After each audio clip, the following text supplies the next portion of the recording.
Hello, everyone, and welcome back to my channel. Former talk show host, radio queen icon of the infamous purple chair, and how you doing? And all things pop culture. Wendy Williams spoke out yesterday in regards to her conservatorship. Wendy Williams has been in a conservatorship, if you recall, for the past 3 years after her divorce and losing her mom and then her show at some point. She spoke with Don Lemon and she spoke with Charlemagne the God, DJ Envy, Just Hilarious, and Lauren over at the Breakfast Club. Let's take a listen. Like I'm exhausted thinking about what if I can't see my dad for his birthday? At 94, the day after that is not promised. It's not promised. I have things from my dad that's in storage. And there are little things that I say, I'm not going to give it to him, but I'm going to sew them and make them so that they look perfect on me. You know what I'm saying? Yes, right. I know how to sew. I've known how to sew for years. You know what I'm saying? But I'm saying, I want to give my dad some sort of fragrance. I want to go to Sephora and pick and choose. What? I might not be. Yeah. My life is fucked up. Yeah. Yeah. It is. Now, you can go over to the Breakfast Club and listen to the rest of the interview and the interactions that she had there, as well as the Don Lemon show. They had just about a 15-minute interview. Overall, from the Breakfast Club, what you get, and actually from both interviews, is that she's really unhappy in the conservatorship. She feels like she's in prison. She feels like she's being held against her will. And she feels like I want to say she verbatim stated that she's not incapacitated at all. She stated that herself. So that says a lot. And a lot of people are referencing, there's a movie on Netflix called I Care a Lot, in which individuals' rights is taken away, and the guardian comes over, takes over that the person's wealth, takes over their house and all these things. She just didn't know she was the mother of some infamous drug dealer. And so in the end, I guess she gets her comeuppance, whatever. So people kind of reference that movie in regards to Wendy Williams. Because let's face it, there are millions of individuals who have mental health decline or aging, or what they would like to call aging diseases, such as dementia, Alzheimer's, that can see their families, can have visitation, have access to being able to go outdoors. But from the way that Wendy Williams is making it sound, is that she's unable to leave her room, that she can't go outside. She says she doesn't, her cell phone is, she can only call out, no one can call in. That's extremely restrictive, that she can't receive any phone calls. The phone that she has, she also says that she doesn't have, from what she sounds, any internet access. She says she can't sit on her phone and scroll. Sounds like some sort of basic older model phone, She says she doesn't have a laptop. She doesn't have an iPad. So that's keeping her really not only physically isolated from her family members, from her friends, but also isolated from the world. Just think about it. She said she's locked in her room for the most part. One bed, one window, a chair. They come bring her breakfast, lunch, dinner. They bring her pills, and that's pretty much it. She can't get off of the floor without someone else using, I guess, some type of key. So she's completely restricted. I mean, to me, it sounds like a jail, Like, even when you're in jail, you get to go outside. As I understand it, you at least get to go outdoors, You can at least, leave your cell, if you will. But from how this is sounding, it's like she's just completely restricted, and unhappy, dissatisfied. So you can say all of these things.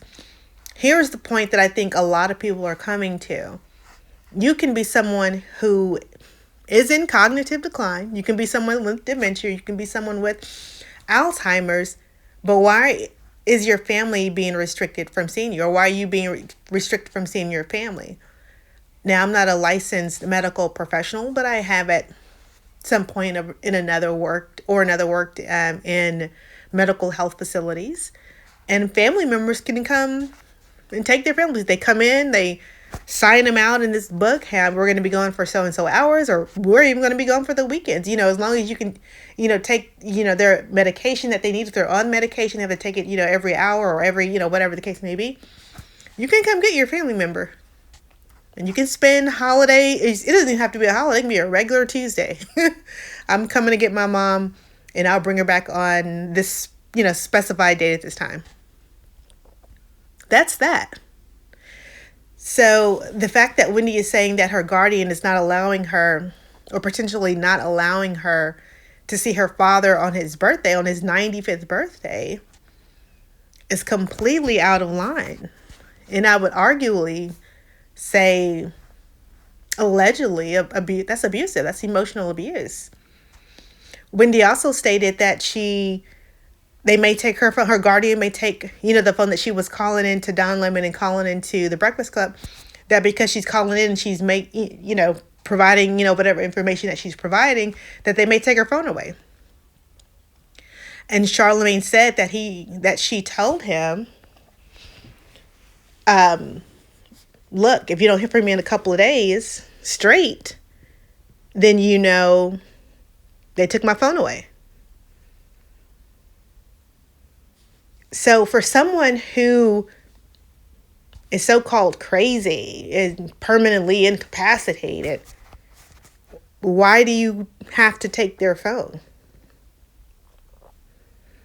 That should be the least of your concern, right? If they're permanently incapacitated, allegedly, they should be able to play on their phone all day, Because if you're not of sound mind, why does it matter?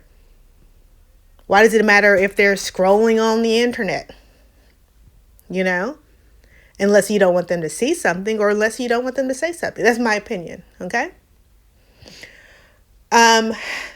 Do I think that she sounds as lucid as she used to? Wendy's, I'm not going to say I grew up watching Wendy. I'm a grown woman.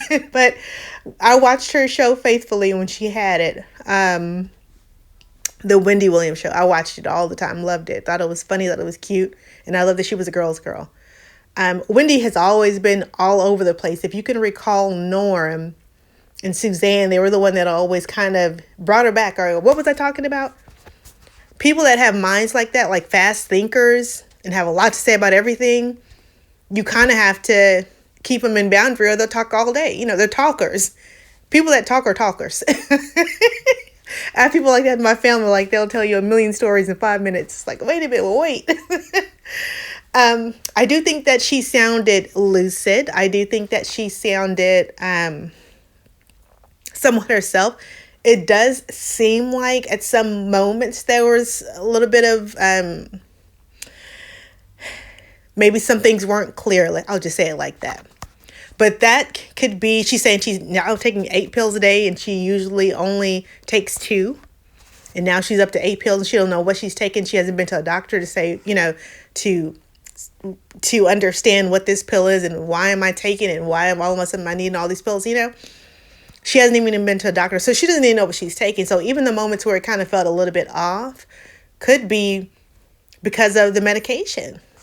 Could be because she's stuck in a room all day. She's not socializing. She's not really communicating outside of, she says, get out. From the people that are coming in, they bring her breakfast, lunch, dinner, and her pills. That's it.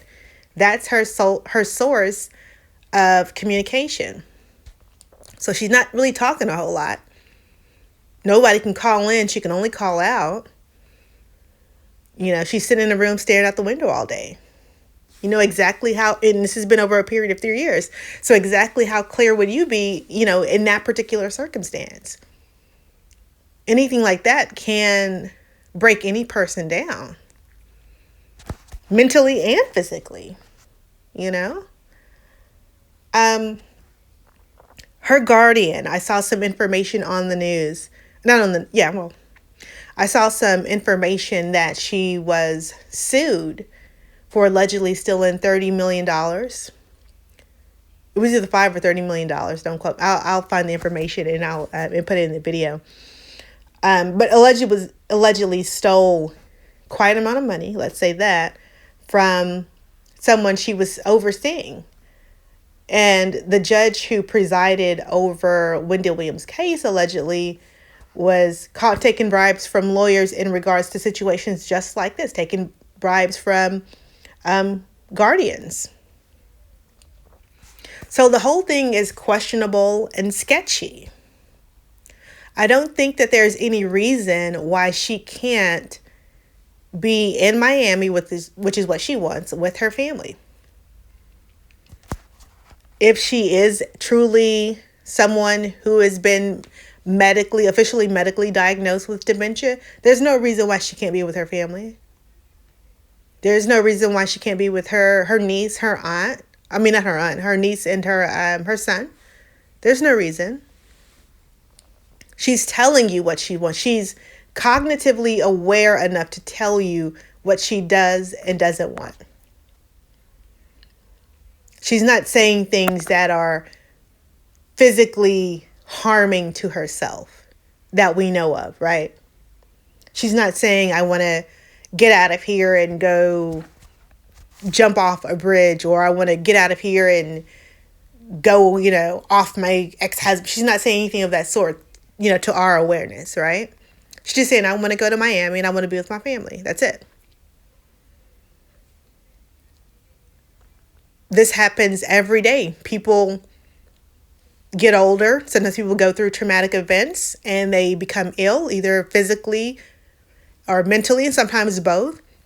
And they get caregivers that come to their house, maybe once or twice a day or a few days a week. And they come see about them. They come bring them meals or make sure that they're taking their medication, or they live with family members, or family members live with them. And but again, when you have someone that has a decent amount, I would say excessive. I'm not going to say excessive because she earned it.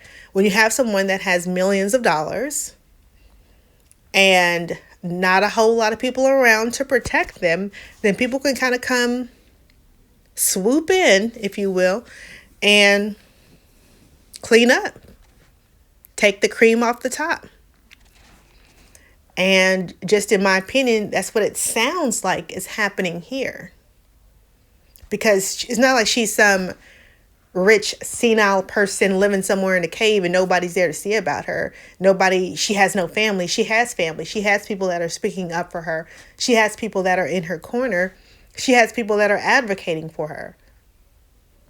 And so the court should be able to see that, okay, she does have someone that can, if she does indeed need this type of care, she does have family members that can care for her. These type of situations are a lot of times for people that don't have people to care for them. Then they kind of become, wards of the state. But anyway, that's just my take on it. Now there are some petitions that are going around. A lot of people are hashtagging Free Wendy, just like they were hashtagging Free Britney. So we'll stay up to date. We're definitely going to follow this. Again, I loved watching Wendy Williams. I don't want to see any person, hope that she's not going through any type of allegedly abuse or guardianship abuse or anything of the sort. If she can be home with her family, let her be home with her family. And it's as simple as that. Thank you all for watching. Don't forget to subscribe if you like.